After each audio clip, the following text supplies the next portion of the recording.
Ignition sequence starts.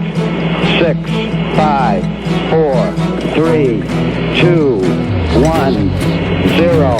Liftoff. We have a liftoff.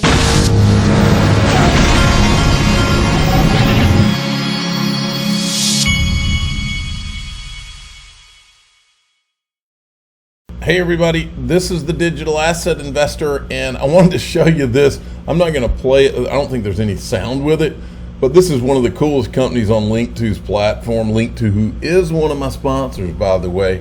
It's called Zipline, and they literally are in the commercial drone delivery business, and they created this cool video about it. Now, they have like a drone plane that flies in, and then it drops mini drones that literally go and deliver the product to your door, is the way that I'm seeing this now. And they have there's a longer video if you go to YouTube. It's got like 24 million views, and this guy's like sitting out there, and the drone literally delivers medical supplies or something to him, to his table, like lands on his table. Pretty wild. Anyway, the private equity for Zipline is on the platform if you want to check it out. Dark Defender, XRP Houston, we have a problem. We're again in the whatever those are clouds on our daily routine. Just eliminated 55 cents. Get rid of the damn clouds and stay above it. XRP, copy XRP. Roger, $1. Here we come. I like the sound of that. The official cool guy has weighed in on Gary and the latest XRP ruling. Gary, are you there? Gary, thanks for playing. Not only did your appeal get denied, but you let the judge clarify that her decision only applies to Ripple and XRP. Gary, make the deal. You don't want to step into that courtroom. God knows what we'll find by April. That's right. Gary, listen to the cool guy. You almost, if it wasn't Gary, you would almost feel sorry for this guy. Brad Garlinghouse is retweeting Stuart Alderati. He says the SEC's request to file an interlocutory appeal is denied. I'm not a lawyer, but it seems the court just told the SEC, you asked me to apply the Howey test. I did, and like it or not, you lost. John Deaton went on with Brad Combs from Digital Perspectives, and he confirms what I've been saying for quite a while. And that is that XRP is the only digital asset with legal clarity. Nobody wants to hear it, but it just is what it is. And so the interlocutory appeal was denied because the only time an interlocutory appeal gets granted, Brad, is when the appellate court doesn't have to look at the facts. It's just a pure issue of law. And she said, no, I applied the facts to the case. The XRP affidavits is one of the facts. I applied these facts and came up with this ruling, and she just takes the SEC to school, and she solidifies her first ruling so much even better. And really, as I said yesterday, it really shows you that XRP really is the only asset. If we take Bitcoin out, because Gensler just said, he didn't think it was a security. Yeah, but as far as legal status, XRP is the only one that has the pure legal status of not being a security. That's the fact, Jack. I've been saying it. I'm not an attorney, but it is what it is. Now, this is a really great clip on the same thing with Brad Combs. John Deaton lays out why he thinks, and I think most of these attorneys think, the SEC is out of gas here, and he explains why going to trial would be a mess for them and why they most likely need to settle. SEC lawyers, right, the enforcement lawyers, they can own and trade XRP all the way up to 2019. But Brad is reckless in not knowing that XRP is a security in 2015. Right? Do we really think that a jury is going to believe that they were reckless? No, of course not. And so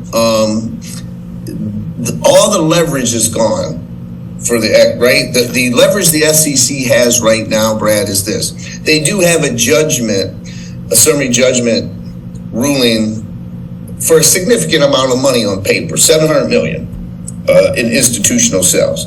Now, Ripple can challenge that, and in a remedies hearing, they could say, look, Judge, ODL should be excluded from this period to this period, and Judge, that represents half. I'm just picking these numbers out of my, thin air. And now they've reduced it to 300-400 million. And then they say, well, you need to reduce these other legitimate expenses. And then maybe they can get it down to a couple $100 million, right?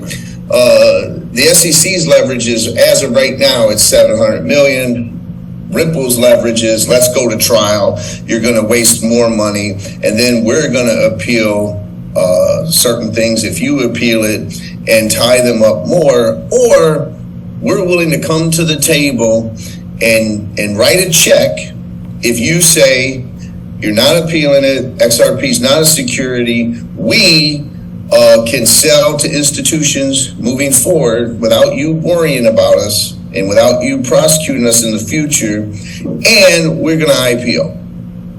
And if you agree to all that, SEC, here's a check. Now, you and I could pick what number that is. I don't know. Is it 100 million? Is it 500 million? Is it 200 million?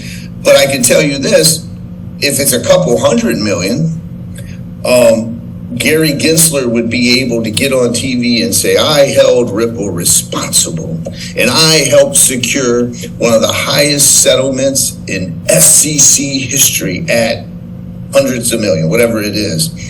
And he could get a victory, at least publicly. All of us in crypto world would know that it's not really a victory, but the public wouldn't know that. That's right. What this comes down to for me is whether Gary's puppet masters, whether they're telling him, no, we want the longest period of time possible to keep this thing going. They could be saying that, we don't know. And then here's the the judge put out this the trial, all the dates and everything, and this lady says, we've got a court date and a mandatory 1-hour meeting to discuss settlement. And then Yassine Mubarak says, prediction, the SEC will withdraw the charges against Brad and Chris. It is not in their interest to have a trial where their corruption can be exposed, not to mention their agenda is far bigger than just these two executives. The longer XRP solidifies the clarity it has in the marketplace, the more that it puts its entire agenda at risk. They will now move to end this case as soon as possible so that they can appeal to the Second Circuit and continue to sustain this cloud of uncertainty on the whole industry. Litigation by itself, regardless of the outcome, is the weapon. And then he's asking for the attorney's opinion. Jeremy Hogan weighed in too.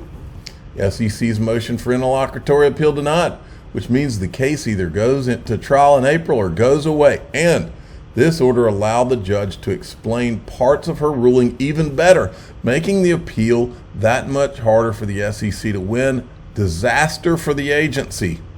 I like how the judge here clarifies her holding, at the same time reminding the SEC that that speculating on the commodity alone does not meet the test, but that you also must rely on the efforts of others, which the SEC failed to prove. Let's see if we've got any other. This guy's got an interesting thought too. Scott Chamberlain. I think this is more significant than people realize. Yes, the SEC can appeal later, but it is stuck with shitty factual record that makes successful appeal much more difficult. It also means the Supreme Court is less likely destination. There's no major legal questions to decide, just the difficult but ultimately mundane task of applying known law to complicated fact matrix that doesn't support the SEC's claim the law didn't change. The SEC failed to prove its case. Now it has to push, you know what, uphill, S word as my 11-year-old says, uphill with a pointy stick if it wants to win. Well, that's a picture, isn't it? And then right after this is telling to me, right after, I think it was literally right after this interlocutory appeal ruling, Singapore arm of Ripple has secured a license. There as a major payments institution, the company said, and all the people at Ripple weighed in, and then we had Brad Garlinghouse say, incredibly proud team Ripple just 4 months after we received our in-principle approval from MAS. Now we've secured the full major payment institution license for digital payment token services. Then we had Monica Longway being in Singapore a couple of weeks ago. Felt like night and day compared to the U.S. in terms of dialogue with regulators and thus being able to build innovative and compliant products. Big shout out to all Ripple who worked tirelessly to secure our MPI license. Stuart Alderati weighs in. Singapore's MAS has consistently shown it takes progressive and thoughtful approach to crypto regulation and licensing, combined with the rigorous standard. Excited to work under MAS supervision. What do we have next? This is from that derivatives things. XRP derivatives volume surges by 185%. Mr. B had some good questions. I'm moving along. This is the final thing I wanted to show you here. By the way, I think Mr. B's questions were covered in Brad Combs' interview with John Deaton. Go check that out, because John can expound on that better than I could. Crypto law SEC enforcement director is now the target of a corruption probe. He's somehow tied up in this Menendez thing where the guy was getting allegedly getting paid gold bars in Congress to do the bidding of someone. I'm the digital asset investor. I'm not an investment advisor. This is for entertainment purposes only. Please subscribe, hit the like button, and tell your friends and family. There just seems to be corruption everywhere. And the problem is, and this country will never be fixed until we start seeing the corrupt people being prosecuted and gone after the way they're going after the good people. This country we're living in upside down land right now. Thanks for listening.